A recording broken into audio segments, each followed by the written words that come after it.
Israel के तेल Aviv airport के पास हुए मिसाइल हमले के बाद प्रधानमंत्री बेंजामिन नेतन्याहू ने यमन के हूतियों को खुली चेतावनी दी है। उन्होंने कहा है कि एक नहीं बल्कि कई धमाके होंगे।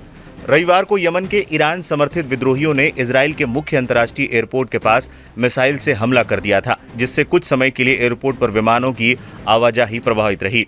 इस हमले के बाद इजराइल के प्रधानमंत्री बेंजामिन नेतन्याहू ने यमन के हूतियों के खिलाफ बहुचरणीय हमलों का वादा किया। नेतन्याहू ने टेलीग्राम मैसेजिंग प्लेटफॉर्म पर एक वीडियो में कहा, हमने अतीत में उनके खिलाफ कार्रवाई की है और हम भविष्य में भी कार्रवाई करेंगे, लेकिन मैं विस्तार से नहीं बता सकता। ये एक धमाके में नहीं होगा बल्कि कई धमाके होंगे।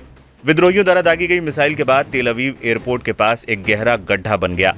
मिसाइल गिरते ही तुरंत चारों ओर धुएं का गुबार उठने लगा, जिससे यात्रियों में दहशत फैल गई। गाजा में युद्ध के दौरान फिलिस्तीनियों के साथ एकजुटता दिखाने के लिए हूती पूरे इजराइल पर हमला कर रहे हैं। बेन गुरियन अंतर्राष्ट्रीय हवाई अड्डे पर हमला इजरायली कैबिनेट मंत्रियों द्वारा गाजा पट्टी में सैन्य अभियान तेज करने के बारे में मतदान करने से कुछ घंटे पहले हुआ।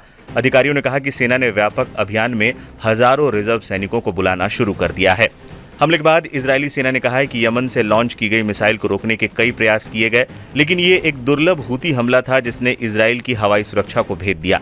एक अधिकारी ने एएफपी को बताया कि देश की सुरक्षा कैबिनेट शाम को बैठक करेगी। पुलिस के एक वीडियो में अधिकारियों को जमीन में एक गहरे गड्ढे के किनारे खड़ा देखा गया, जिसके पीछे नियंत्रण टावर दिखाई दे रहा है। एयरपोर्ट के बुनियादी ढांचे को इस हमले से कोई नुकसान नहीं पहुंचा है।